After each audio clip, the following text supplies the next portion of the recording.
Hello listeners, welcome back to hello slow story world. ఈరోజు మన channel కోసం నేను రాసిన కథ ప్రీసకి పార్ట్ 18 అండి. ఈ కథలోని ముందర భాగాలు చూడండి, వాళ్ళ కోసం కామెంట్స్లో లింక్స్ ఇచ్చానబ్బా. అలాగే ఛానల్లో అన్ని కథలకు ప్లేలిస్టులు కూడా ఉన్నాయి. కొంచెం సబ్స్క్రైబ్ చేసుకొని చూస్తూ కథ నచ్చినట్లయితే తప్పకుండా లైక్ చేసి కథ ఎలా ఉందో ఒక చిన్న కామెంట్ రాయండి అబ్బా. మరి ఇంక మనం ఈరోజు కథలోకి వెళ్ళిపోదామా?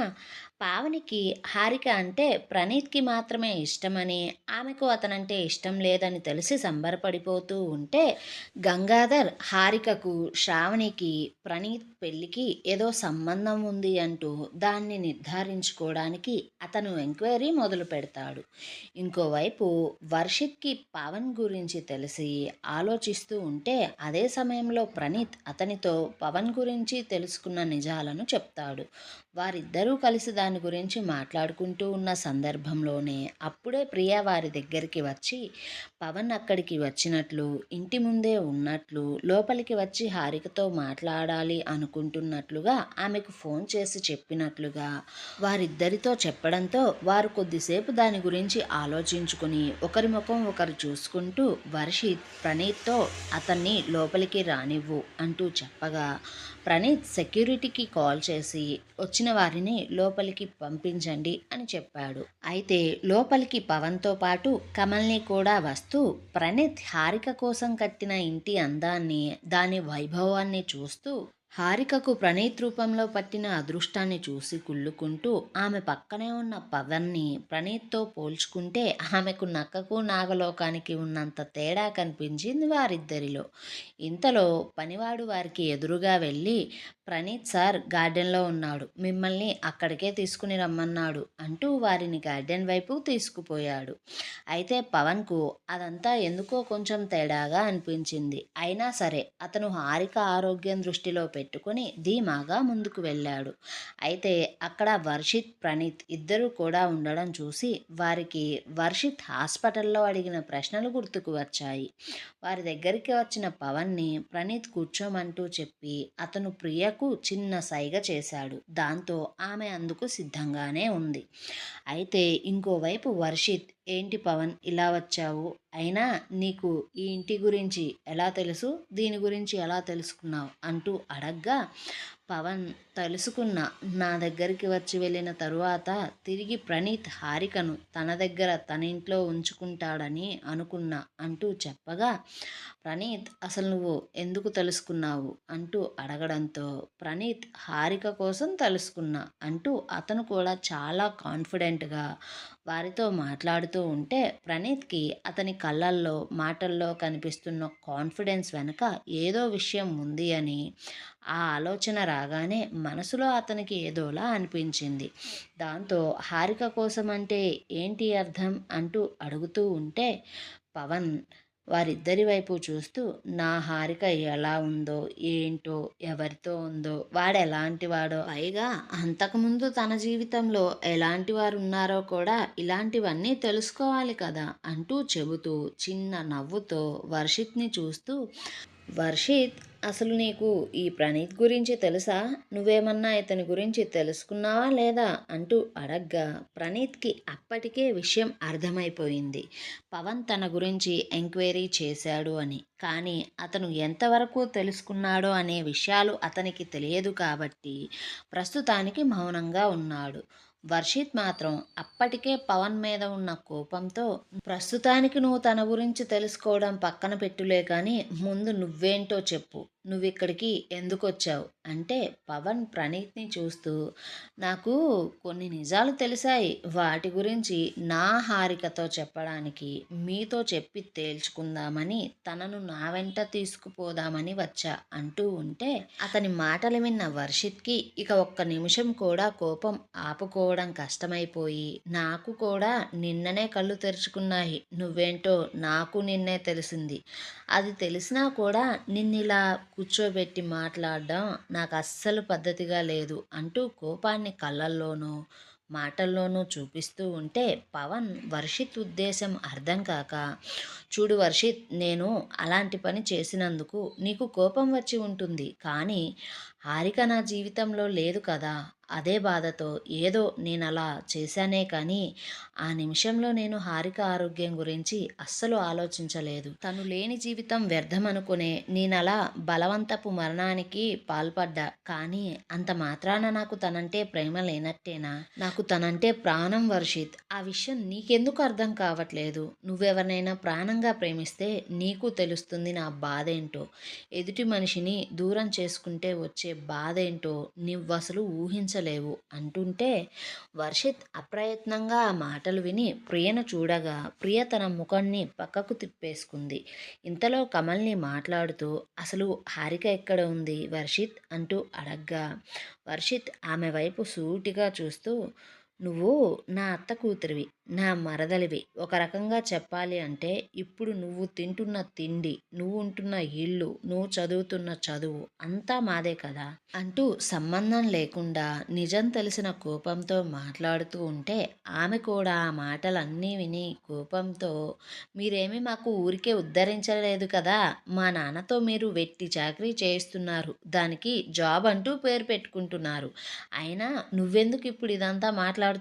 నిన్న కూడా హాస్పిటల్లో నీ నోటికి వచ్చినట్టు మాట్లాడేశావు అంటూ పక్కనే ఉన్న ప్రణీత్ని కూడా చూస్తూ, అయినా మీ డబ్బున్న వాళ్లకు పొగరెక్కువ. ఎదుటి వాళ్ళని ఎప్పుడు చూడు అవమానిద్దామనే చూస్తూ ఉంటారు.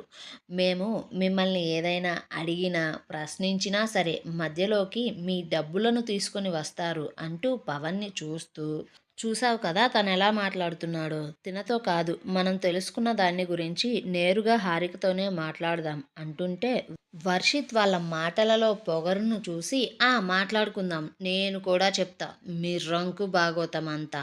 అప్పుడు తెలుస్తుంది దానికి ఎవరు డబ్బు మనుషులో, ఎవరు సొంత మనుషులో అంటూ కోపాన్ని ఇక నిమిషం కూడా ఆపుకోలేక పవన్ కాలర్ని పట్టుకొని పైకి లేపి, ఏరా నీకెంత ధైర్యంరా, చెయ్యాల్సిందంతా చేసి మా అక్కను ఒక పిచ్చిదానిలా తయారు చేసి నీ చుట్టూ కుక్కలా తిప్పుకుంటూ ఎప్పుడు దానికి ప్రశాంతత లేకుండా చేస్తున్నావు. ఇప్పుడు కూడా దాని గురించి అంతా తెలిసి ఇంకా కూడా అది ఇది అంటూ నీ పక్కలో పడుకునే దానితో వచ్చి ఇక్కడ పంచాయతీ చేయాలని చూస్తున్నావా అంటూ కోపంగా పవన్ 2 చెంపలు వాయించి పెట్టాడు. అది చూసి కమల్ని భయపడుతూ ఉంటే, వర్షిత్ మాత్రం కమల్నిని పిలుస్తూ, ఏంటి మీరేనా ఎంక్వైరీలు చేసేది, మేము చెయ్యమా? మీకు తెలిసే నిజాలు మీకు తెలిస్తే మాకు తెలిసే నిజాలు మాకు తెలిసాయి అంటూ ఉంటే, పవన్ వర్షిత్ని బలంగా వెనక్కి తోసేసి, అసలు ఏంటి నువ్వనేది, తను నాకు జస్ట్ ఫ్రెండ్, అంతకు మించి మా ఇద్దరి మధ్య ఏమీ లేదు, పైగా తను నీ మామ కూతురు, నీ మరదలు, తనతో నన్ను అలా అనడానికి నీకు సిగ్గు లేదా అంటూ ఇంకా ఏదో ఆలోచిస్తున్నట్లుగా ఆ సందర్భాన్ని కవర్ చేసుకోవడానికి, ఓ ఇప్పుడు హారికను ఏదోలా నమ్మించి నా నుంచి దూరం చేయాలని, ఇదిగో ఈ ప్రణీత్కి అప్పచెప్పాలని ఇలా కట్టుకథలు అల్లుతున్నావా?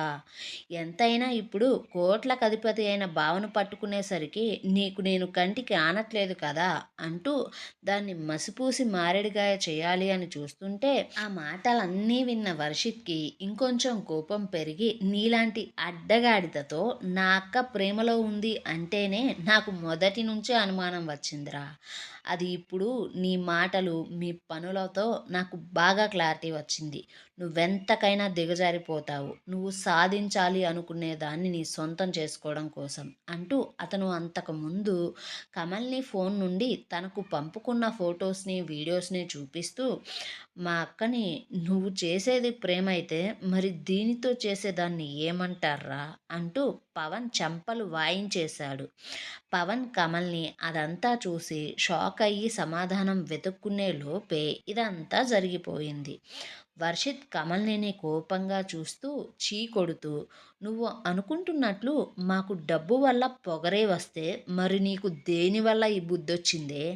నమ్మిన వారిని మోసం చేయడం తప్పని తెలియలేదా? అసలు నువ్వెందుకు ఇలా చేశావు? అయినా నీకేం తక్కువ చేసింది చెప్పు మా అమ్మ? మన చిన్నతనం నుండి నీ చదువుకు మీ అమ్మా నాన్నతో ఒక్క రూపాయి కూడా కట్టించలేదు. ప్రతిదీ మా అమ్మే. ఎందులోనైనా సరే నిన్ను మాకన్నా తక్కువ కాకుండా చూసుకుంటూనే వచ్చింది కదా! అయినా సరే నీకు మీ అమ్మకు ఎప్పుడు చూడు ఆశ చావదు. డబ్బు మీద మోహం చావదు. మా అమ్మ మీద మీ ఏడుపు కూడా ఆగలేదే. చివరికి ఆ ఆశలతోనే, ఆ స్వార్థంతోనే నువ్వు నీ ఆడతనాన్ని కూడా వాడికి తాకట్టు పెట్టేశావు. నీకసలు సిగ్గు అనేది ఉందా? అంటూ తనను చీదరించుకుంటూ ఉంటే, అదంతా భరించలేని కమల్‌ని కోపంగా చివరికి బరస్ట్ అయిపోతూ, నేనిలా మారడానికి మీరే కారణం. ఒకప్పుడు మా అమ్మ నన్ను నీకిచ్చి చేయాలని చూసింది అని తెలిసినా కూడా నువ్వు నాతో పెళ్ళికి ఒప్పుకోలేదు. నాకేం తక్కువ చెప్పు? పైగా ప్రతి దాంట్లో కూడా నన్నందరూ మీ అక్కతోనే పోలుస్తారు. ప్రతి విషయంలో దాన్నే పొగుడుతూ ఉంటారు. అదలా ఉంటుంది, ఇలా ఉంటుంది, అలా చదువుతుంది, ఇలా చదువుతుంది. ఎందుకంటే మీ అక్కకు డబ్బుంది కాబట్టి చుట్టూ అందరూ కూర్చొని డబ్బా కొడుతూ ఉంటారు. కానీ నా విషయంలో అలా కాదు కదా! పోనీ నేనే కొంచెం దిగజారి నిన్ను లైన్‌లో పెట్టుకుందామనుకుంటే, నువ్వు ఇదిగో ఇక్కడుంది కదా! ఈ దిష్టి బొమ్మ మొహంది. నువ్వు దీని వెనక పడుతున్నావు. అందుకే నాకు మీరంటే పగ, మంట. నేననుకున్నది ఏది మీ వల్ల నాకు సాధ్యం కాలేదు. మరి నేను ఈ పగను, కక్షను ఓ ఆడదానిగా ఒక్కదాన్నే తీర్చుకోలేను. అందుకనే నేను నా దగ్గరున్న దాన్ని పెట్టుబడిగా పెట్టి, నీ మీద, నీ అక్క మీద పగను తీర్చుకోవాలి అనుకున్నా. అంటే వర్షిత్ ఆ మాటలన్నీ విని కోపంతో కమల్‌ని చెంప కూడా పగలగొట్టాడు. మీలాంటి వాళ్ళను దగ్గరికి కూడా రానివ్వకూడదే అంటూ సెక్యూరిటీని పిలవగా, పవన్ వర్షిత్ కొట్టిన దెబ్బల వల్ల నోటి నుండి వస్తున్న రక్తాన్ని బయటికి ఊసేస్తూ, అతని గురించి నిజాలన్నీ తెలిసిపోయిన తరువాత కూడా ఇంకా ఈ మంచితనం అనే ముసుగు వేసుకుని తిరగడం అనవసరమని భావిస్తూ తెగించేసి, ఇప్పుడేంటి మీకు నా గురించి నిజాలు తెలిసాయి అంతే కదా! అయితే ఇప్పుడు దీన్నంతా తీసుకెళ్ళి నువ్వు మీ అక్కతో చెబుతావా ఏంటి? అంటూ చిన్న నవ్వుతో వర్షిత్‌ని చూస్తూ, అసలు నీకంత ధైర్యం ఉందా? ఓసారి చెప్పి చూడు ఏం జరుగుతుందో?